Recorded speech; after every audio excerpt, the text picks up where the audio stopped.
On my 31st birthday, my sister's husband slapped me in front of my entire family. No one stopped him. They filmed it, posted it, laughed. That night, I didn't scream. I logged back into the security system I once built for them. What they thought they had deleted, I had archived. Footage, records, bruises, and one neighbor who heard everything. They wanted me to be silent for their honor. I gave them the truth, time-stamped, backed up, and admissible. This wasn't revenge. This was proof. And I had all of it. It was a warm Sunday in late May, and I had turned 31 that morning. No one in my family remembered until about noon, when my sister Caroline texted a half-hearted happy B-day with a gif of a cake. That should have been my cue to make up an excuse and avoid dinner altogether. But instead I drove out to Falls Church, Virginia, to the same beige two-story house I had grown up in. The siding was starting to peel, but the front yard still had that neatly trimmed hedge my father kept, like it was guarding a secret. Inside, the dining room looked exactly as it always had. Same oak table that seated 8, same dusty chandelier, same photo of our family from 2001, framed above the sideboard. Everyone was already there when I arrived: my parents Caroline, her husband Thomas, and my Aunt Martha, who had driven up from Roanoke. My mother Linda hugged me like she was clocking in for work. My father grunted without looking up from his phone. Dinner was roast beef, green beans, mashed potatoes, and too much salt. My mother had set the table with her good china, the one with faded gold trim. She poured red wine into glasses like it were a celebration, but no one made a toast. I picked at my plate in silence while the others chatted about real estate prices and Thomas's latest case at the bureau. Thomas worked for the FBI.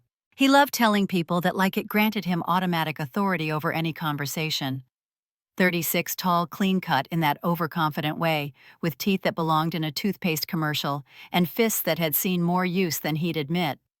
Caroline always laughed a little too loudly at his stories. Tonight was no different. When dessert came out, it wasn't a cake. It was store-bought cupcakes still in the plastic container with red, white, and blue sprinkles. My birthday fell on Memorial Day weekend, and my mother said it was more efficient this way. Then Thomas looked at me across the table and smirked. So Elena, 31, and still unmarried. Must be lonely out there with all those cats, huh? I froze, fork halfway to my mouth. My mother giggled. Caroline's smile twitched, but she didn't say anything. Thomas kept going. I mean, I get it. Not everyone's cut out for real relationships. Some people are just better suited for solo living. He mimed air quotes on solo and looked around for approval. My aunt laughed. My father didn't even blink.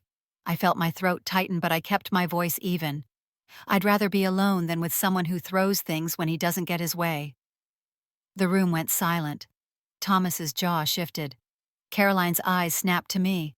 My mother looked like she'd just swallowed something sour. What did you just say? His voice dropped. The smirk was gone. I stood up, pushing my chair back slowly. I said I'd rather be alone than scared. It happened fast. He stood too. There was a flash of motion, then pain. A crack against my cheekbone so sharp it made the room stutter. I stumbled back into the sideboard.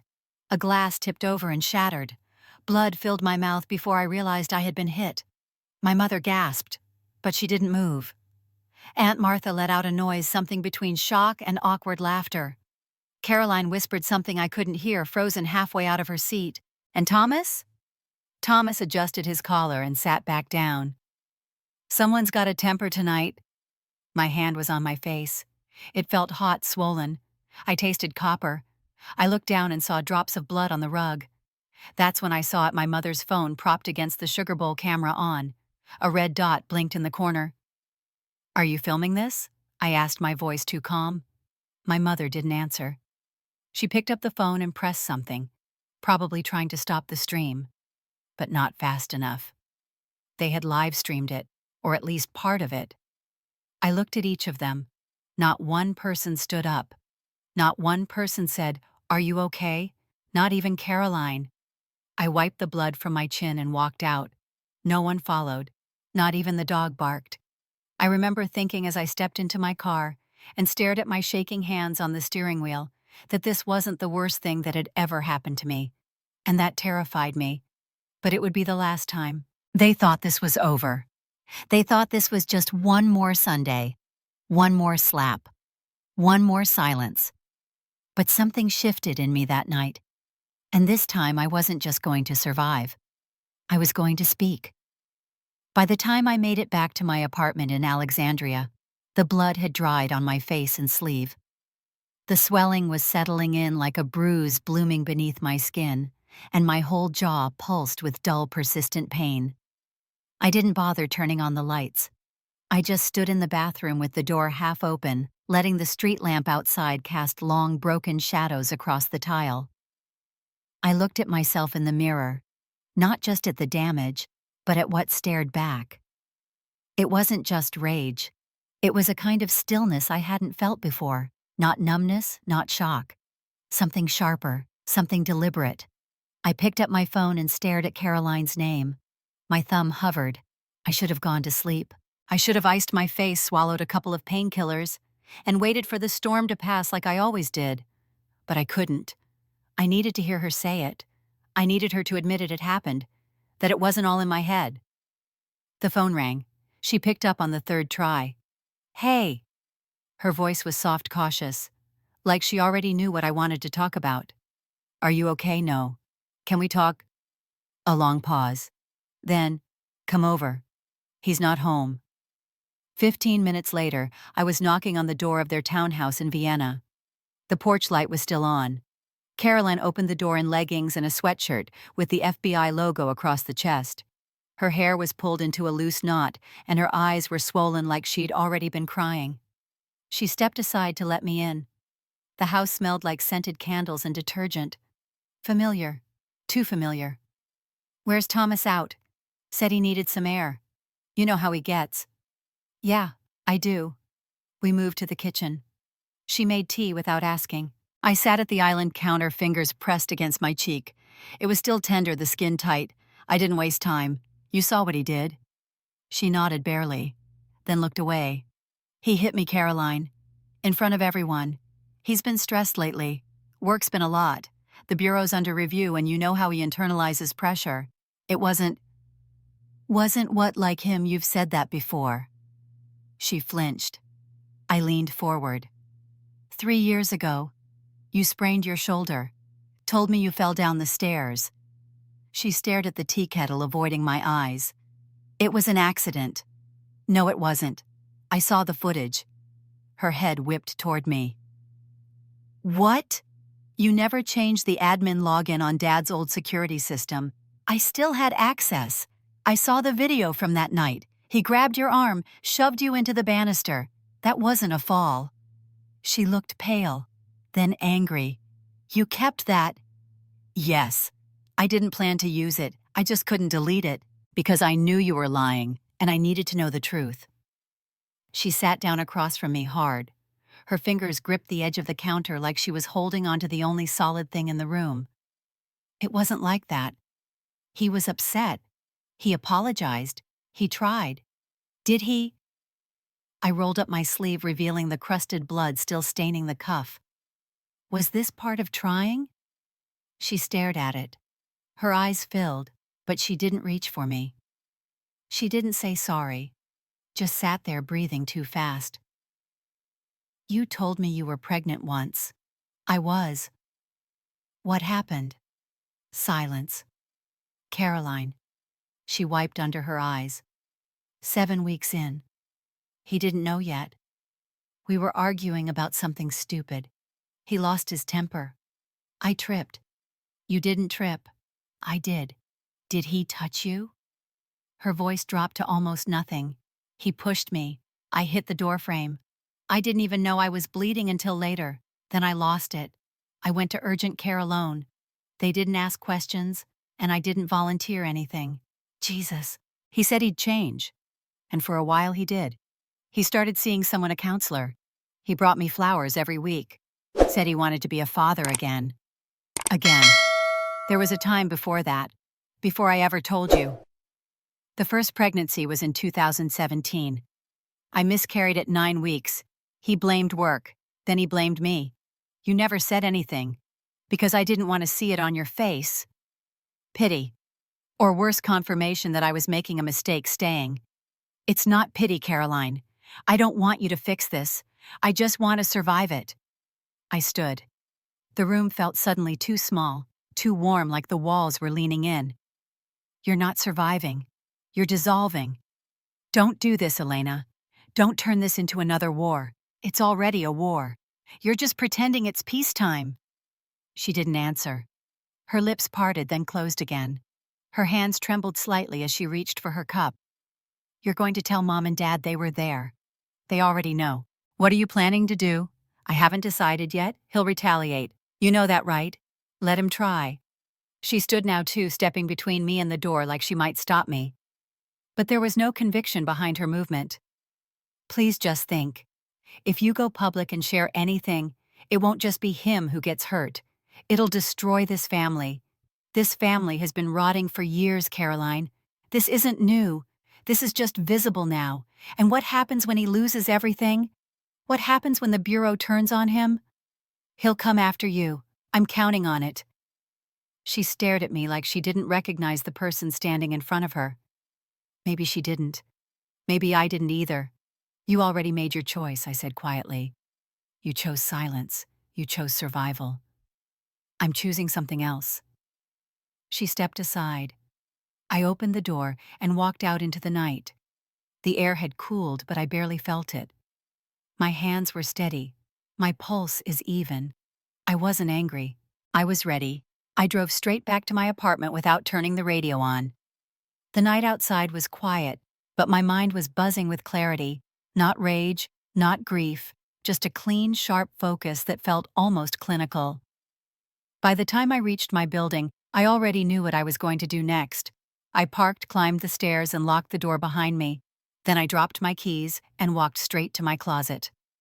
On the top shelf behind an old shoebox full of receipts was a fireproof bag I hadn't touched in over a year.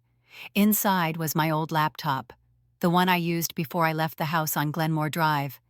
Before I moved out for good, it still worked. The startup chime echoed in my apartment like a sound from a former life. I typed in the password without thinking. A few icons blinked on the desktop, including one I hadn't clicked in years. A remote security access tool. I opened it. There it was. Ashford Residence Admin. Last active 37 days ago. My parents never deactivated the old system. They thought resetting the app on their phones was enough. They didn't know I had kept the true master credentials.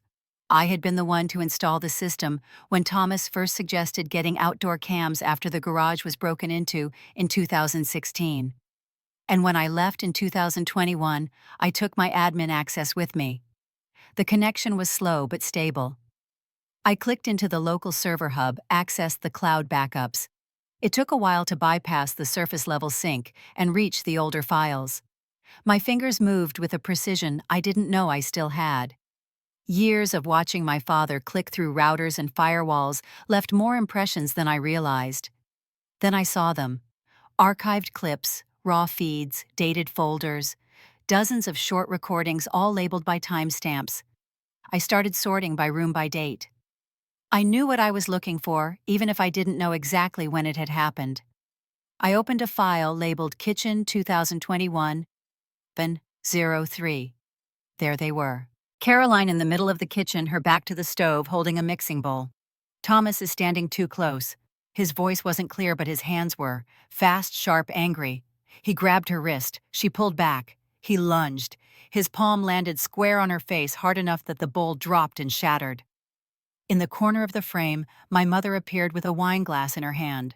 She froze, watched, then turned around and walked away. I stared at the footage until the screen blurred. I saved it. Then I found another clip. Christmas Eve 2022. Living room. The tree lit up in the background. I, holding a wine bottle, am laughing at something out of frame. Then Thomas stepped in, grabbed my shoulder and yanked me backward into the hallway. You could hear the thud as my back hit the wall. I remembered that night. I had told Caroline he was drunk. I had said it was fine. I had even texted her the next morning to thank her for hosting. I saved that clip too. Then two more. One in the garage, one on the stairs. All of them are different. All of them are the same patterns, the same violence, the same silence from the people around him. He wasn't just cruel in private, he was careless. He knew no one would stop him, and no one did. Except now he had missed one thing: me. I created an encrypted drive on a USB partition, named it Gardenia. It was the name of the street our grandmother used to live on. I uploaded every file to it, categorized them, dated them, duplicated the backups into a secure cloud vault registered under a pseudonym.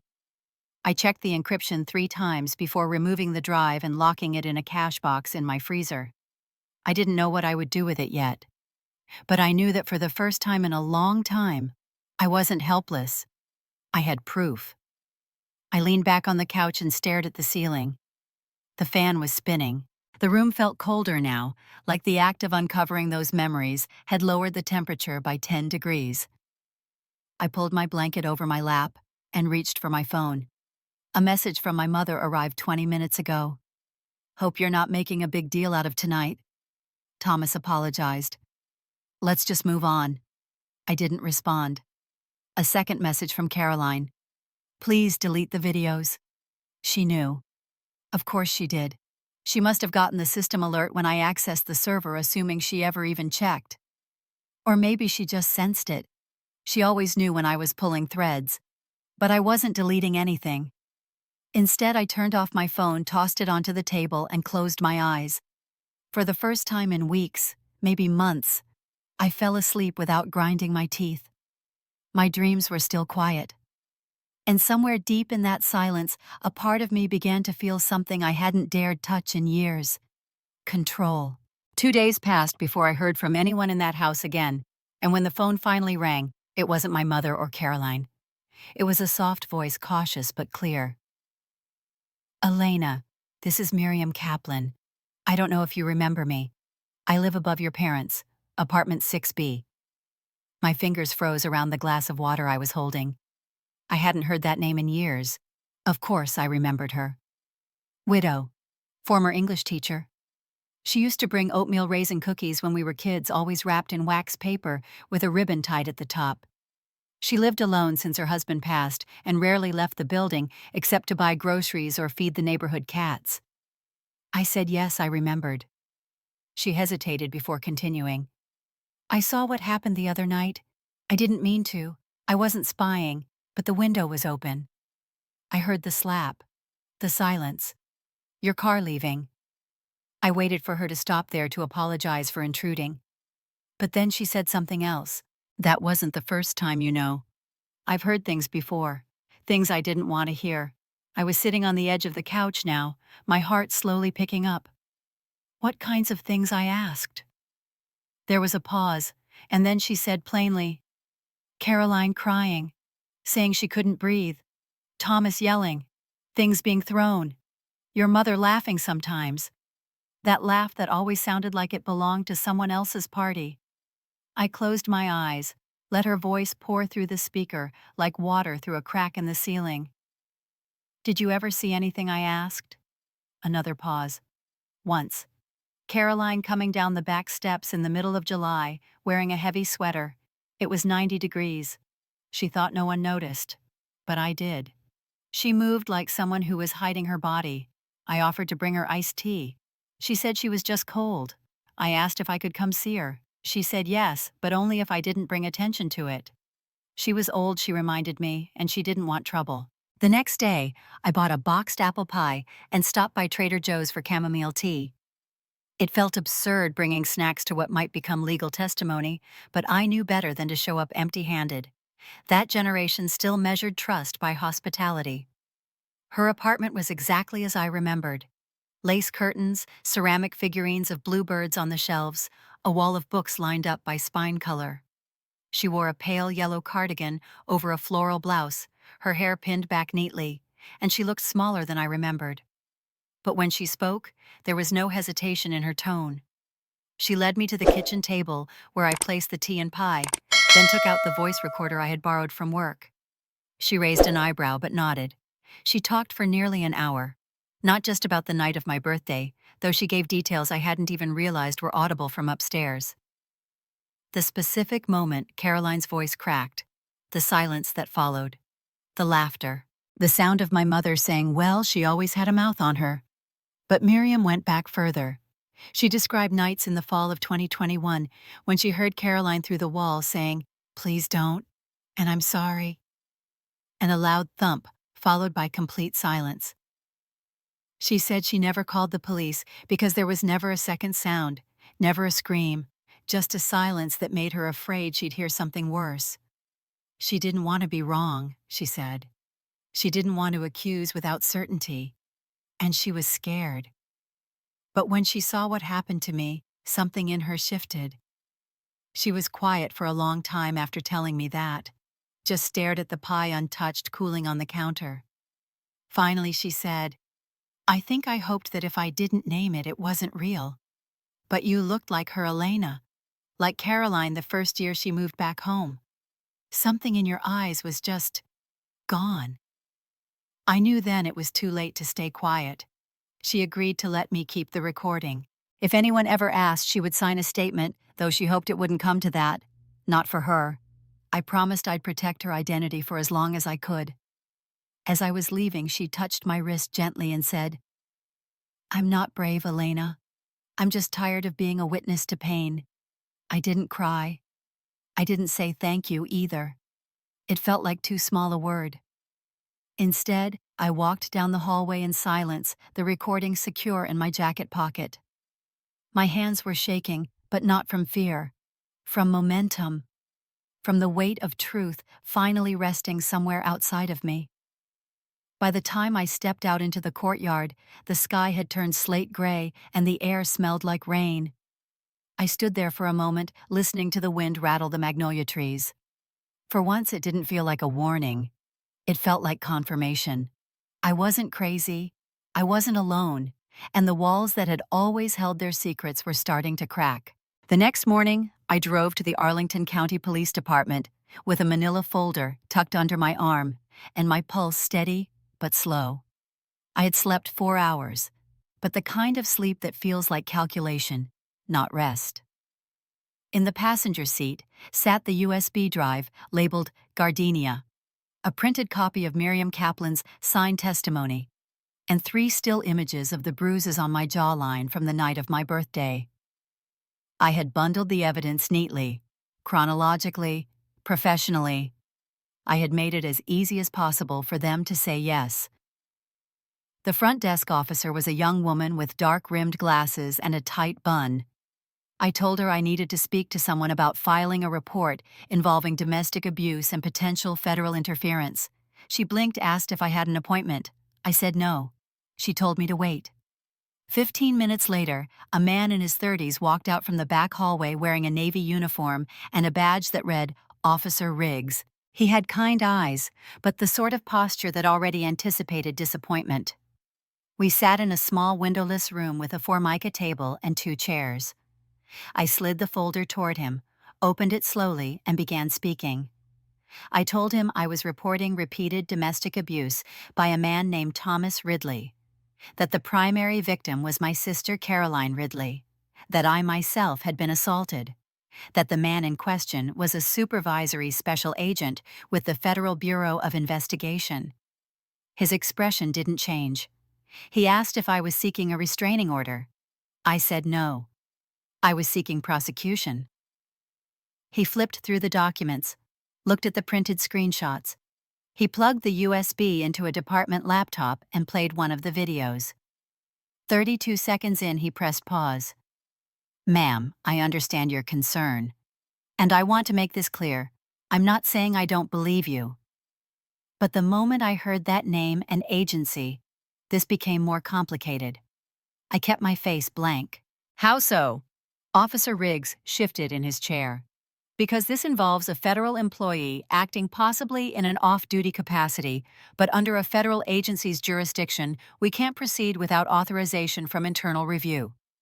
That usually goes through either the Office of Professional Responsibility or DOJ liaison. It's not something we can directly file as a local criminal charge without their participation. So I'm supposed to report it to the Bureau, I said. You want me to take evidence of abuse to his employer? He held up a hand. I'm not saying that. But in cases where no clear jurisdiction applies, especially involving personnel with security clearance, we have to loop in appropriate federal channels before anything goes into the system. I tried again. What about the video? What about the witness statement? He hesitated. They're strong, but under Virginia law, unless the victim herself comes forward and makes a direct accusation, and unless the violence presents immediate risk of fatal harm, it's hard to classify this as a high-priority domestic case without more corroboration. And as for your own claim, you mentioned the incident took place in a private residence during a family gathering, and that no one intervened. I stared at him. Are you saying that because my mother live-streamed it instead of calling 911, it doesn't count? He exhaled. I'm saying it's a terrible situation and I'm sorry. But legally, it's murky. And once we involve the Bureau, it becomes slower. He didn't say the word dead end. He didn't have to. What if I go public? That's your decision. Just know it won't protect you. Or your sister. I gathered the papers the drive and shoved them back into the folder. He stood up politely. If anything changes, please don't hesitate to reach out. I nodded once, then walked out without shaking his hand. It was 11:15. The sun had risen high sharp over the parking lot. A woman in a white blouse passed me on the sidewalk talking loudly into her Bluetooth about daycare pickup. A man in a business suit stood near the entrance texting, squinting into the light. Normal life hummed on as if nothing inside those walls had happened. As if every woman who walked in with a folder didn't walk out in silence. I sat in my car for a long minute, not crying, not shaking, just sitting. I stared at the red folder in my lap. It still felt warm in my hand. Then I placed it carefully in the glove compartment, closed it, and turned the engine on. I didn't know where I was going next, but I knew I wasn't walking back into any system he trusted. I would not knock on the door he came through and ask them to judge him fairly, not when fairness was their performance, not their practice. I would find another door, one they couldn't see closing behind me. I texted Caroline at 7 in the morning, told her I was stopping by. I didn't ask. I said I'd bring coffee. She replied one word. Okay, no punctuation, no emotion. The kind of answer that wasn't a yes, but wasn't a no either. The kind of answer you give when you've stopped fighting but haven't started healing. I picked up 2 lattes from the corner cafe, hers with oat milk like she preferred.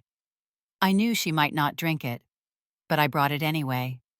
Habit maybe, or hope. The apartment was quiet when she opened the door. No music, no candles, no scent of cinnamon or soft jazz playing from her speakers. Just air heavy and gray, like a room waiting for bad news. She looked tired. Her eyes were swollen and her hoodie had a bleach stain near the hem. She said nothing, just stepped aside and let me in. I set the coffee on the kitchen counter and reached into my bag, pulled out a manila envelope. Inside were 3 printed pages. One was a record from an urgent care visit in 2020, listing a positive pregnancy test. The second was a follow-up note dated 3 weeks later. Spontaneous miscarriage. The third was a billing code for a shoulder x-ray done the same week.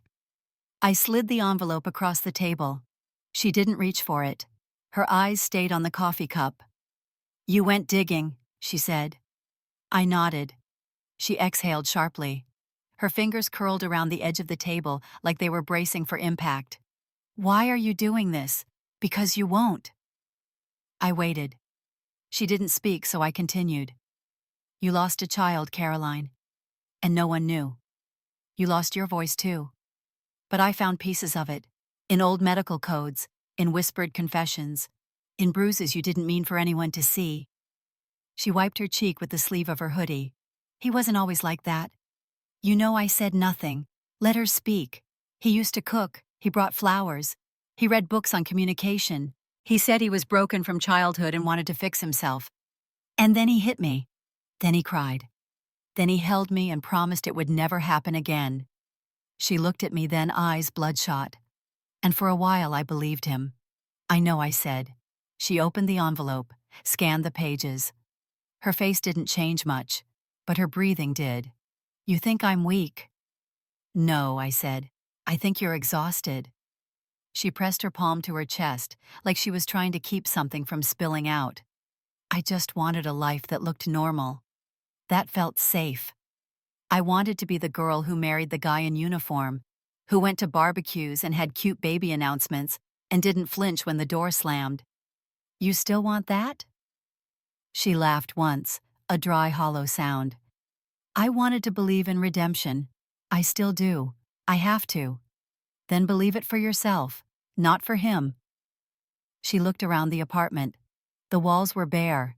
The framed wedding photos had been taken down. Only faint outlines remained, like ghosts that refused to leave. The living room where we used to drink wine and braid each other's hair on Thanksgiving now looked like a storage unit. A sofa, a stack of unopened mail, a candle burned down to the wick. You're going to destroy him, Caroline whispered. I didn't respond. He's going to lose his job, his pension, maybe his clearance, everything. And what did you lose? She blinked. Her mouth opened, but nothing came out. I didn't come here to drag you into court or beg for backup. I came because this is your last chance to speak before it's no longer your story to tell.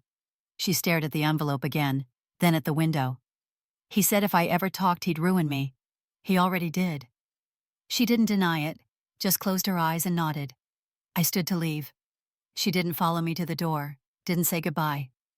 But as I stepped into the hallway and closed the door behind me, I didn't feel heavy. I felt clear. I couldn't rescue her, not anymore. She had made her peace with silence. But I hadn't. And I wouldn't. I spent the next 2 nights with every light in my apartment turned on. Not because I was afraid, because I needed brightness to keep my focus sharp. I converted the living room into a workspace. The coffee table was covered in labeled folders, USB drives, printouts. I used my old legal formatting template from the year I almost went to law school.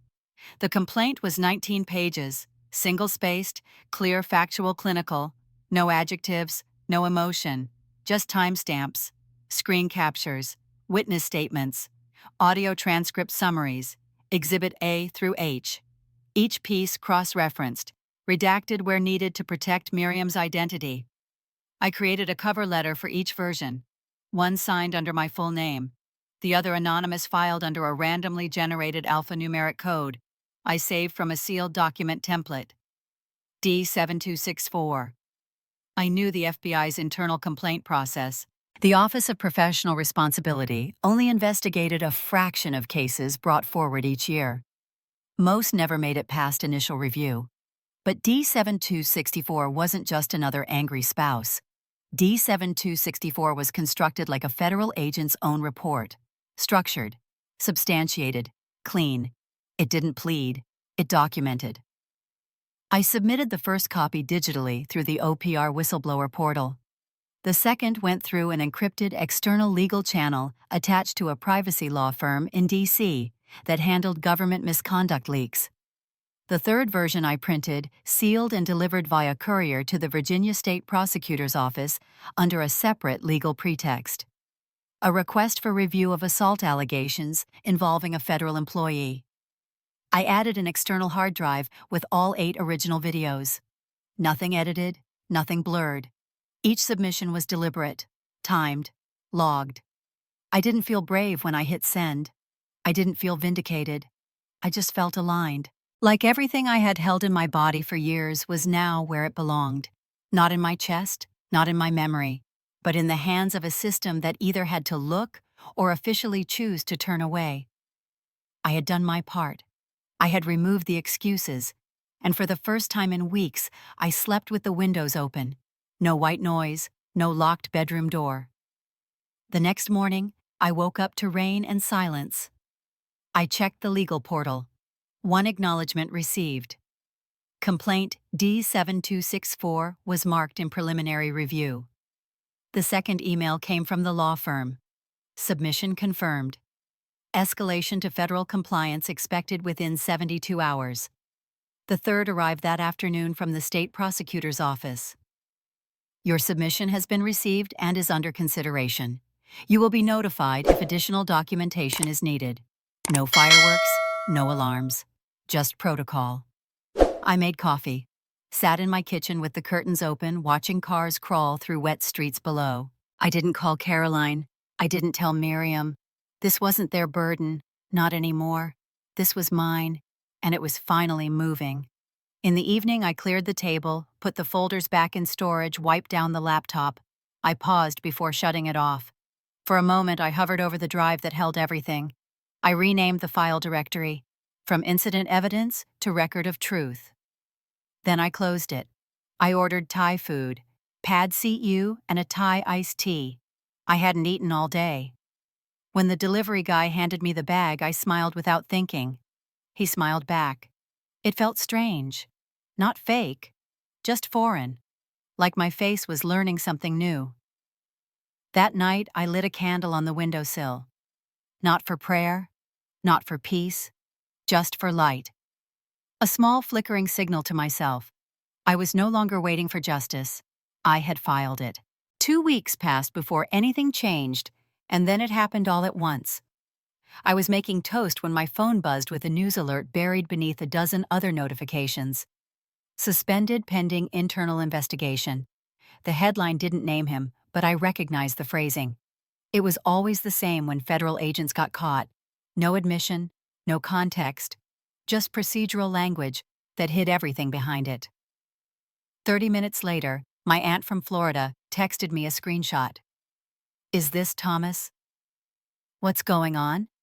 10 minutes after that, my cousin in Seattle called but didn't leave a message.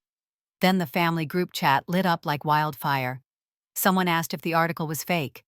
Another said it must be a misunderstanding. I didn't reply. At 4:07 p.m., my mother called. I let it ring twice before answering. Her voice was tight and trembling.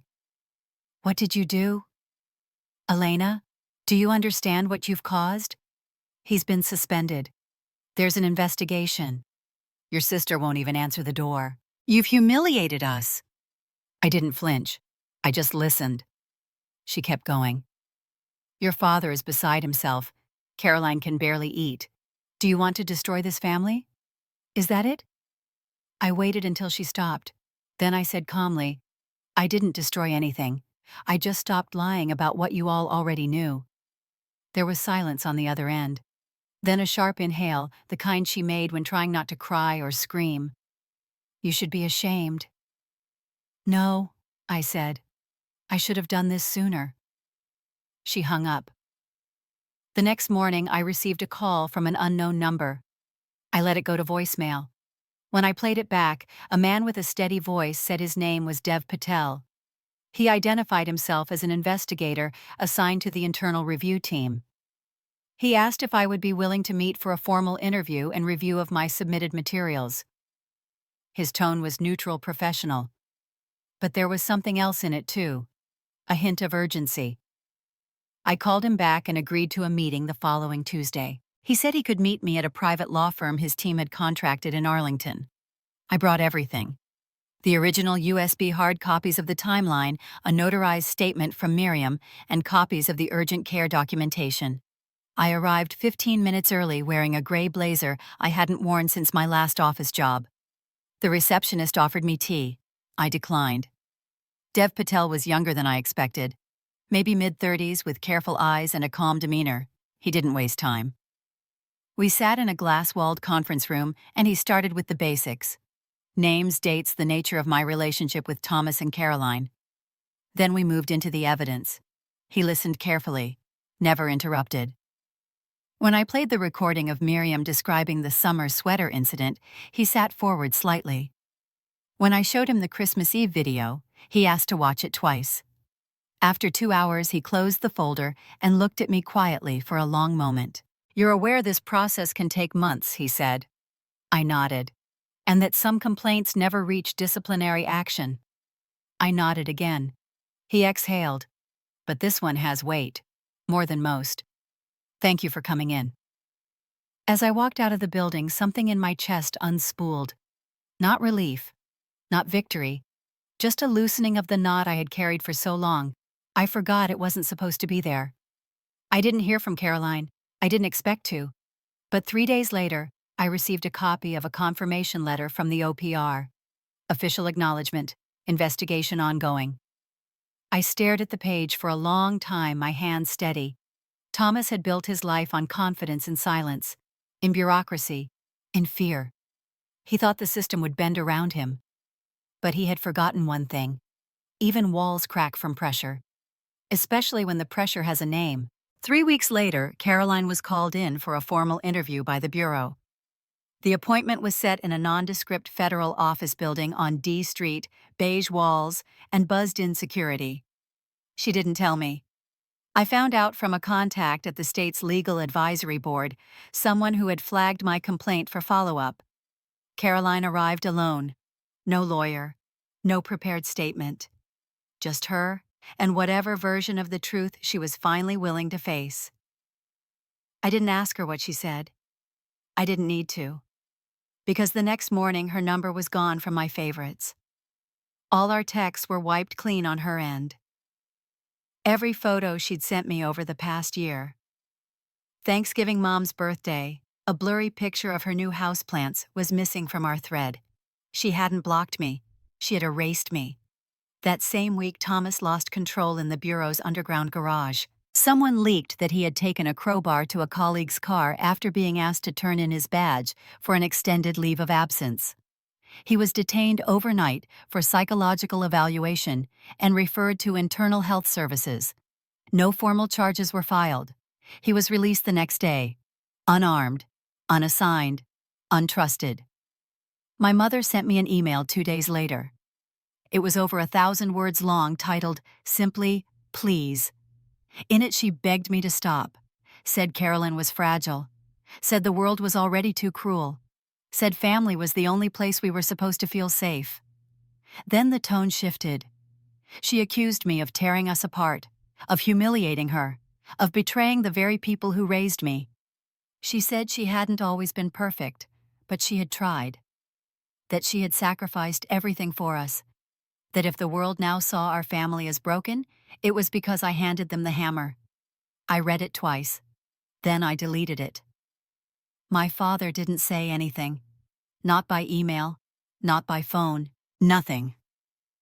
A week later, I woke up to dozens of missed notifications. Someone had uploaded a clip of my birthday party to Reddit. A short video. 28 seconds. The slap. My face turning. My mother's voice laughing faintly in the background. The caption read, "American Family Values." It had 500,000 views by noon. Some users argued it was fake. Others said it was staged. But many recognized the badge number just visible on Thomas's belt. Within a day, the clip made it to Twitter and TikTok. Hashtags followed. There were reaction videos, opinion threads, debates on domestic violence, on federal protection, on whistleblowers. Strangers called me brave. Others called me a traitor. I didn't respond to any of them. I didn't post the video. I still don't know who did. Maybe Caroline. Maybe someone from the Bureau. Maybe even someone in our family who had finally had enough. But I watched it once in full screen with the sound on. I saw the exact moment my body froze, the way my shoulders tightened, the way no one moved to stop it. I saw the wine glass in my mother's hand paused mid-sip. I saw the faces of people who once called themselves my blood. And for the first time I felt nothing. No shame, no anger, just clarity. I had spent most of my life thinking silence was safety. That if I stayed quiet long enough, the house would stay standing. That if I didn't move, didn't speak, didn't confront, the walls wouldn't shake. But they had always been cracked, even before me. And now they were collapsing, not because I pushed, but because everyone inside kept pretending the wind wasn't getting stronger. I didn't feel victorious. There was no courtroom, no verdict, no public apology, just a video clip floating in cyberspace, and a quiet that finally belonged to me. Under the soft glare of my kitchen light, I was slicing into a pear when my phone rang again. Unknown number. I let it ring 3 times before answering. Dev Patel's voice greeted me, but something in his tone had changed. It was lower, slower, less clinical than before. "We just uncovered something that you need to know," he said. I grabbed a pen without thinking. Back in 2019, there was a report filed against Thomas Ridley by a fellow agent. Female. She claimed he used threatening language during a training assignment and cornered her in the parking garage after hours. No physical assault was proven, but she filed an internal complaint. The matter was closed through internal resolution. It never became part of his permanent disciplinary record. But it exists. I paused. Why are you telling me this? Dev exhaled. Because the moment this investigation went public, we started pulling everything. This wasn't his first time. You need to know that. I thanked him. We hung up. I didn't cry. I didn't scream. I didn't even sigh. I opened my laptop, created a new folder, labeled it Precedents, and began typing up the timeline. I pulled the contact card from Melissa Jenkins, my old friend from the Commonwealth Prosecutor's Office. She was 2 years ahead of me in college now, handling compliance review for workplace misconduct claims. I sent her a message. Asked her to confirm if she had access to sealed arbitration files from 2019, specifically from federal employee records. She replied within the hour. Yes. I sent the name and case reference number. 40 minutes later, she sent back one line. Confirmed. Internal resolution. No formal penalty. Statement withdrawn after HR mediation. That was all I needed. I drafted a one-page summary and added it to the D7264 evidence packet. I updated the file index, included a direct quote from the complaint. He followed me to the garage and told me no one would believe me if I spoke. The words echoed, almost identical to the ones I had heard whispered through my sister's teeth. Almost identical to the text message I received later that night. It was simple, no punctuation, no name. Just, you have no idea what you're getting into. I didn't reply. I didn't flinch. I took a screenshot, saved the file, then forwarded it to Dev Patel, and CC'd the legal contact from the law firm representing whistleblower protection. I didn't need to guess who sent it. The number was masked, but the tone was familiar. Threat without teeth, power without armor, desperation wrapped in menace. I didn't report it to the police. I reported it to the system that had finally cracked open. The one that once looked away. The one that now slowly, reluctantly, had started to look. That night I walked past the hallway where I used to keep family photos. The frames were empty now. Not because I had taken the pictures out, but because I no longer needed them to remind me where I came from. I knew. I had lived it. And I had recorded every part that mattered. Thomas wasn't falling because I hated him. He wasn't collapsing because I had made it personal. He was breaking because everything he had tried to bury had finally been documented. Everything he had threatened to erase had been preserved, not out of vengeance, but out of truth.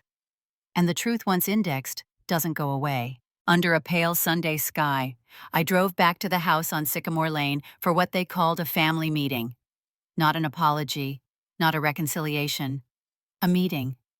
The kind with tension packed into every syllable. My mother's voice had been oddly formal on the phone. Just come, Elena, we need to talk. Everyone will be here. The driveway was full when I arrived. My father's SUV, Caroline's compact, my uncle's dusty sedan from 2 towns over. I parked on the street, took a breath, and walked toward the front door. Inside, the air was thick with things unsaid. No one offered a hug. No one asked how I had been. We gathered in the living room. My mother perched on the edge of the couch like she was bracing herself. My father stood behind her, arms folded. Caroline sat by the window, eyes downcast. Thomas was not present. We just want to find a way forward, my uncle said. You've made your point, Elena, maybe too loudly. My mother chimed in, voice trembling. This is your family. We raised you. We protected you. Do you really want to destroy everything we've built? I didn't speak. Not at first. I placed my laptop on the coffee table, opened the screen. The battery was already full. I clicked the first audio file. Miriam Kaplan's voice played through the speakers. Calm, deliberate. I heard her describe the night she heard Caroline gasping through the wall. I watched my mother's hand twitch. She reached for a tissue. My father's jaw clenched. I clicked again, played the video from the kitchen. Caroline backing into the counter, Thomas shouting, her flinch, the sound of glass tipping over, my mother staring directly into the frame and walking away with her wine. No one spoke. Then I played the Christmas clip, my own body hitting the wall, my face crumpling just out of frame. The camera shook from the impact. When it ended, I closed the file. "I'm not asking for your understanding," I said, "or your forgiveness. I just want you to see what I saw, what you already knew but chose to unsee." My mother sobbed then. The sound wasn't theatrical, it was small, collapsing. My father turned and walked out of the room. Caroline didn't move.